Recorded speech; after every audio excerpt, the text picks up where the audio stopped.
Então, continuando aqui, os comentários sobre a live do profeta, né, da tese Arquitetura Mental. Aqui por vocês estarem me assistindo, né? De estarem aqui na minha luta, na minha batalha do dia a dia, né? Então ele vai fazer alguns agradecimentos aqui e alguns esclarecimentos também. E acreditarem, confiarem, querer conhecer tudo aquilo que eu ofereço, né? Acabei de falar sobre o apóstolo Paulo e Sigmund Freud, né? Porém, eu não tenho oportunidade, peço que o meu conhecimento se torne um conhecimento de domínio público, para que eu possa ter possibilidade de gritar e lutar pelas minhas ideias, que tem um intuito, né? Então isso eu estou tentando contribuir para que isso aconteça, né? Essa série também tem esse objetivo. E trazer em primeiro lugar o entendimento sobre todas as pessoas, que é o mais importante, o resto não é importante, porque o resto pode se tornar uma imposição, e uma imposição tem consequências positivas e negativas, né? Então, eu estou aqui para... Então, tem conclusões dele e pensamentos dele que são mais de mais uma opinião, um desenvolvimento a partir dessa base, mas que é mais uma opinião mesmo sobre questões de governo e essas coisas, e que, como ele falou, são mais coisas impositivas, mas isso não é o importante dentro do pensamento dele, né? O mais importante mesmo é essa parte basal, inicial da tese, e vamos lá, que ajuda a compreender as pessoas, a ter entendimento das pessoas. Para dividir o amor, né, o verdadeiro caminho, o conhecimento sobre a vida, o entendimento sobre a vida, o entendimento sobre nós.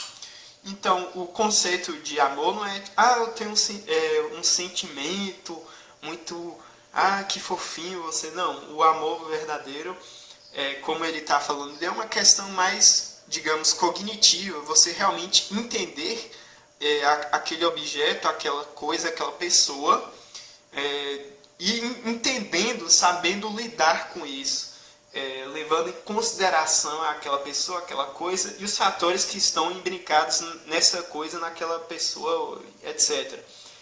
E, inclusive, para você ter o amor, você necessita ter o respeito. E se você tem o sentimento e tal, mas não tem o respeito, então não seria o amor, seria uma paixão, digamos assim. Vamos continuar.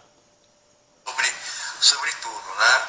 E a minha tese vai mostrar que existe um caminho muito mais simples, muito mais fácil, muito mais rápido. Basta você compreender, entender, lidar e exercitar, para a gente parar desses costumes primitivos de comida, roupa, festividade como fala, viver de uma forma de um ciclo primitivo, para a gente conseguir alcançar uma capacidade intelectual, não de pessoas inteligentes, mas que todos possam ser inteligentes, que todos possam ter entendimento, sabedoria, perspicácia, ter o conhecimento de causar aquilo que há de acontecer, que todos sejam a vida, que realmente o mundo seja bonito, belo e perfeito, porque as pessoas realmente estarão em equilíbrio consigo, com todos e com tudo. Esse é meu maior e único sonho, e por essa razão que eu venho trazer aqui o esclarecimento do meu conhecimento ou das minhas teses. E me sinto extremamente agradecido por todos vocês aqui, do fundo do meu coração. Muito bem. Aí terminou esse pequeno videozinho dentro do videozão, vamos dizer assim, que ele fazendo esse agradecimento e explicação, né? E é bastante interessante ouvir ele falando isso, porque muitos vídeos dele ele traz uma carga muito negativa, né? Uma visão mais pessimista do mundo. Mas é possível, há um caminho para poder melhorar pelo menos um pouquinho o seu entorno, que é levar esse entendimento sobre todas as coisas, né? Ensinar as pessoas a saberem dar importância ao que é verdadeiramente digno de ser importado, digamos assim, no sentido de ter importância para a pessoa, ser valorizado. Então vamos continuar aqui. Agora ele vai explicar sobre a soma de todos os totais, que é a esfera, e trazendo aí figuras muito conhecidas como Pitágoras e Einstein. Bom, eu estava pensando aqui deixar os vídeos meus, cada tópico, e talvez deixar um comercial de 10 minutos de memes em cada informação para vocês distraírem a cabeça, né? Ou talvez deixar, igual no cinema antigo, deixar meia hora, depois de meia hora que você assistir os memes, você voltaria a ver aqui os meus vídeos. Voltando à questão aqui, estou aqui no tópico da sabedoria, né? Então, em relação à sabedoria, qual é a origem da minha tese? Tabela de cadeia de evento, de todas as possibilidades existenciais, dessas múltiplas versões, né? É simples. Existe uma determinação existencial que ela é a vida, né? A verdade, e ela é a justificação da realidade, né?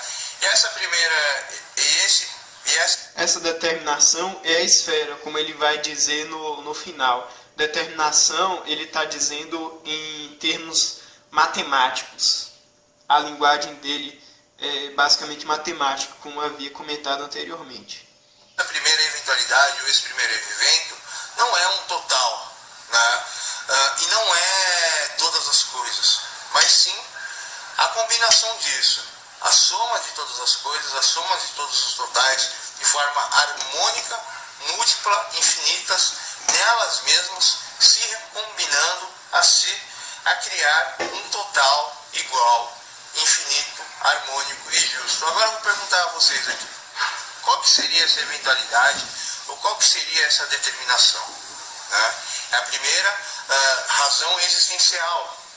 O que seria isso? A esfera. Poucas pessoas conseguem responder isso que eu estou falando aqui. E dentro da esfera, todas as formas cabíveis são existidas.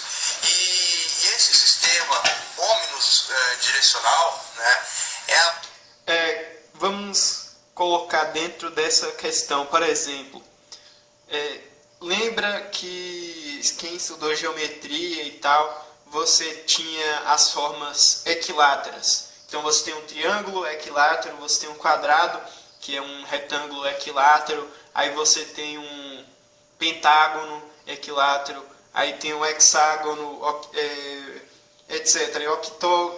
Octágono, octógono, enfim.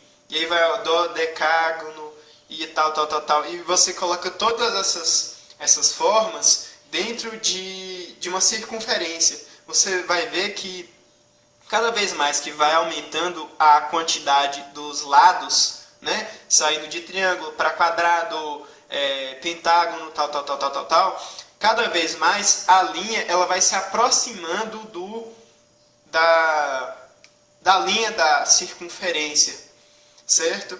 E aí é como se a circunferência fosse uma forma equilátera, né, que tem todos os lados iguais, infinita, que tem infinitos lados. E cada vez mais você vai se aproximando, ou seja, todas as formas equiláteras, pelo menos elas cabem dentro de uma circunferência. Então, da mesma maneira, todas as formas sólidas, como por exemplo um tetraedro, um cubo, da mesma maneira, eles cabem dentro de uma esfera. E cada vez mais que você vai aumentando os lados desses sólidos,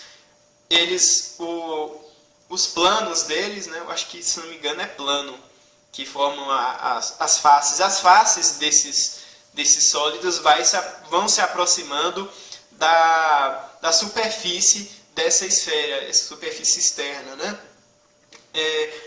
Esse foi meu entendimento que eu tive quando ele disse que todas as formas são existidas dentro da esfera, mas também não só esses sólidos ou formatos geométricos equiláteros cabem dentro da esfera, como qualquer forma. Por exemplo, o formato de um violão cabe dentro de uma esfera, a forma de uma flor, etc. Qualquer formato cabe dentro do formato esfera. Creio que seja isso que ele esteja querendo dizer. Base da relação e entre relação de um total e uma forma que fica presa nesse total, vamos dizer assim, em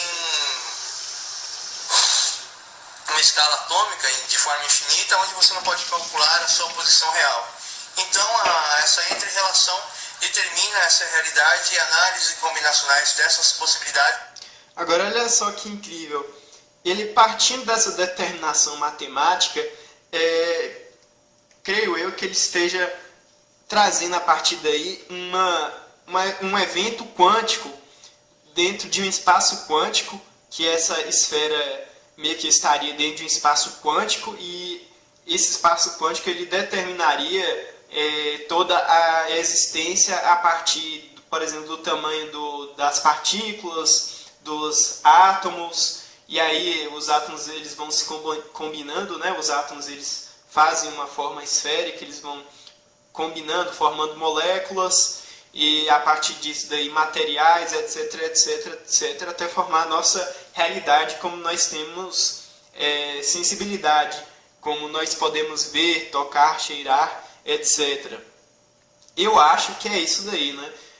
Porém, eu ainda não tenho muitos conhecimentos de física quântica, mas creio eu que seja isso que ele esteja tratando, né? Mas o próprio Einstein, ele não gostava muito da física quântica. Eu não sei exatamente qual é a visão da física quântica que o Tiago Magalhães ele tem, mas foi essa a ideia que me veio em mente quando ele diz essas coisas. Determinam essa realidade existente. Isso é Pitágoras, isso é Albert Einstein. E essa seria a teoria da relatividade de Einstein, e essa é a teoria da relatividade de Pitágoras também. Porém, o Pitágoras ele não tinha esse consentimento, e não sei se Albert Einstein falou sobre essa questão, né?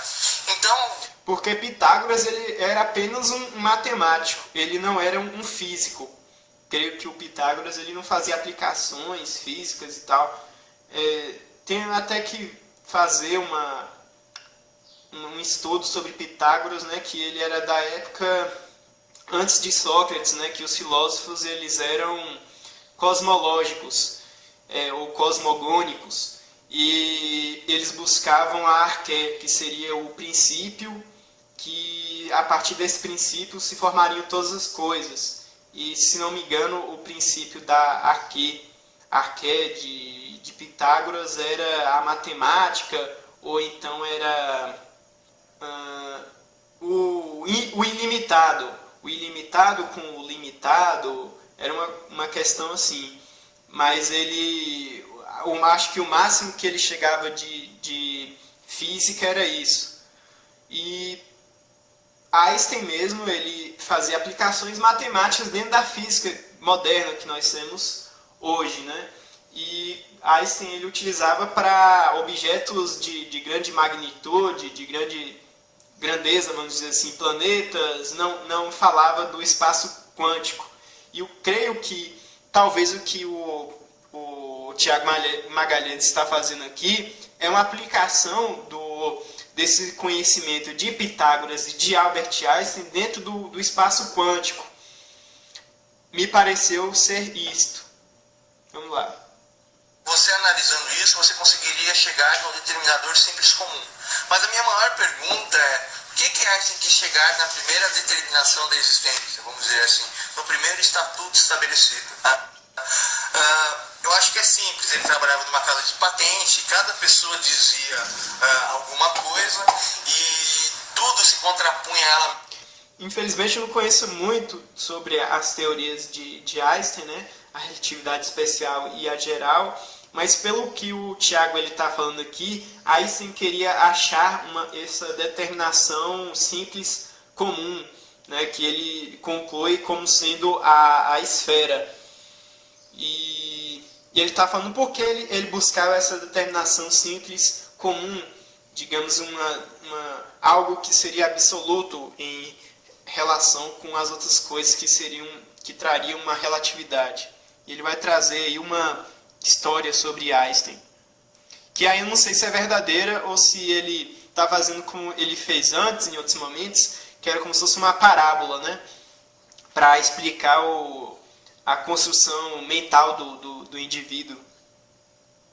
Mesmo a sociedade vivia em caos, ele queria encontrar uma forma simples, pura e limpa da existência para explicar o porquê que eu estou fazendo isso, porque existe toda essa realidade à nossa volta, a teoria da relatividade, né? Daí que surgiu essa teoria e muitas outras, de Albert Einstein, muitas coisas à nossa volta. E Pitágoras, ele era um gênio da época dele, né? E ele só queria fazer matemática e veio o ser humano atrapalhar ele lá para conversar com os idiotas. Não, o ser humano não. Eu prefiro falar com... Se ele soubesse que a parede era cheia de átomo, eu prefiro falar com a estrutura da parede, trocar ideia, absorver conhecimento, ficar mais inteligente do que o ser humano. O ser humano... Não, o ser humano tem composição química, nossa, que legal. Mas o ser humano é idiota, sai de mim. Aí o Lecionário matou Pitágoras, né? Eu não sabia que tinham matado Pitágoras, não. Vou pesquisar isso. Que eu saiba, quem tinha matado e julgado foi Sócrates, né? Segundo uma pesquisa rápida que eu fiz, o Pitágoras pode ter sido morto em um ataque quando a sua cidade que ele morava, que era Crotona, conseguiu conquistar uma cidade vizinha. E alguns dos habitantes da cidade decidiram constituir uma democracia, porém os pitagóricos eles rejeitaram e por isso eles foram perseguidos e mortos. Mas não se sabe se Pitágoras estava dentro disso daí, há muitos relatos confusos.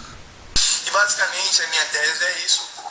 E a minha tese diz que o ser humano é a vida, que o ser humano tem a capacidade da vida, que o ser humano é exatamente igual a essa primeira determinação.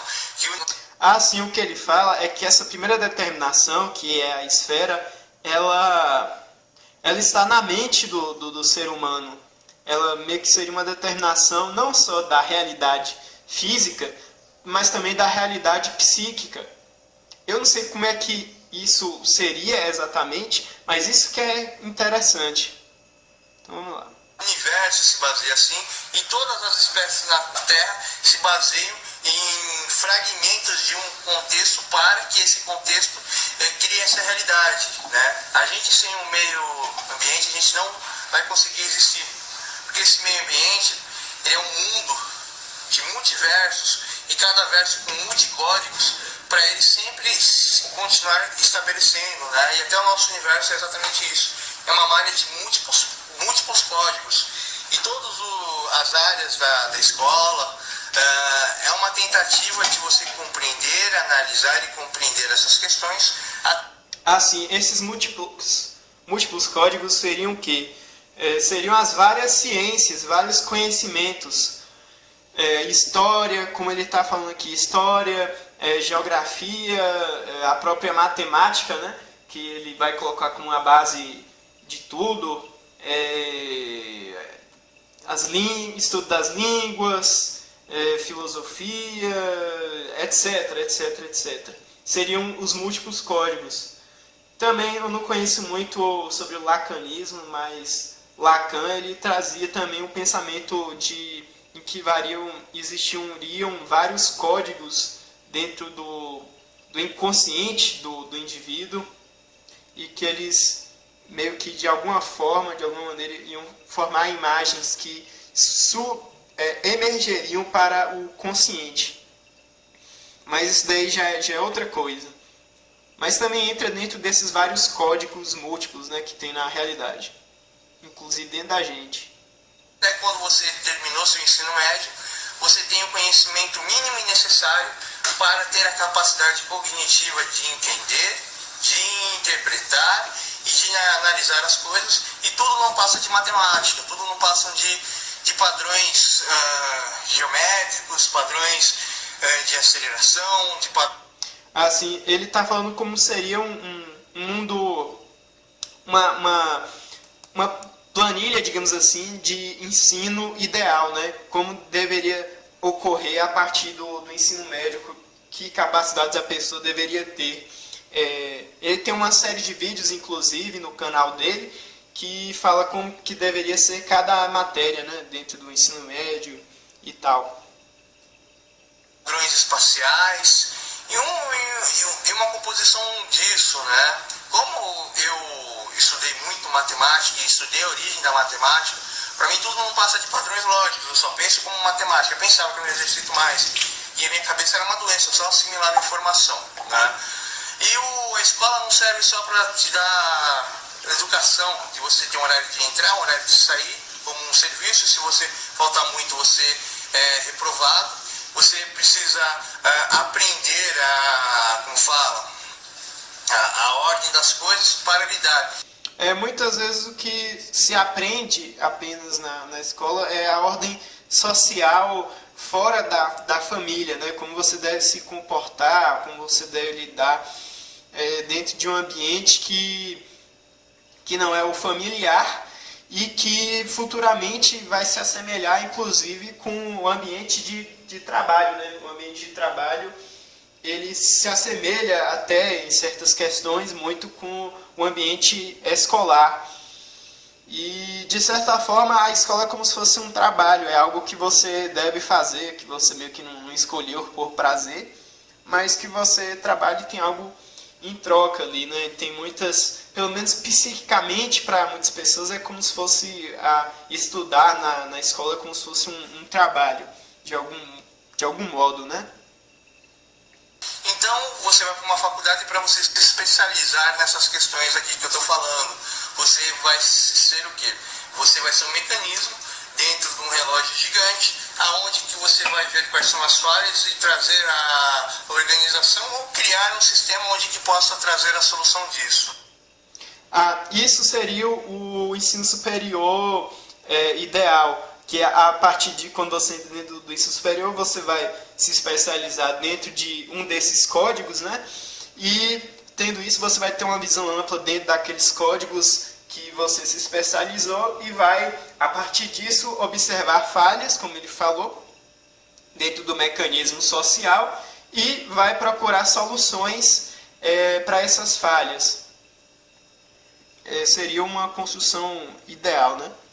E de algum modo isso ocorre. E tudo é matemática, e tudo é ordem, mas só que nós somos muito atrasados e primitivos intelectualmente, e tudo isso vem pela origem da nossa criação. Mas ainda não é a hora de eu falar sobre essa questão aqui com vocês, né? Espero que vocês entenderam aqui a explicativa da existência e a aplicativa da explicação do que é o ser humano, né? Então, falou aí para vocês por enquanto. Então, o que é que ele está dizendo aqui? Que a nossa criação, quando a gente tem uma criação que é imperfeita, quando você chega na escola, você não vai chegar com o estado mental, ter em mente o que você deve fazer de forma correta ali. Você só vai aprender basicamente essa forma de como se lidar no social e não vai estar preparado para poder absorver adequadamente todas as informações que vão ser apresentadas ali na escola, de forma até toda essa construção até o ensino superior, né, que ele disse. É uma visão dele, de como deveriam ser um mecanismo social, digamos assim. E toda essa falha na compreensão dos fatos levaria a não enxergar que tudo é ordem, que tudo é matemática, como ele havia dito.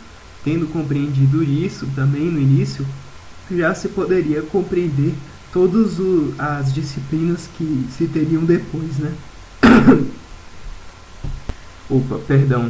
Então concluímos mais um comentário sobre a tese da arquitetura mental.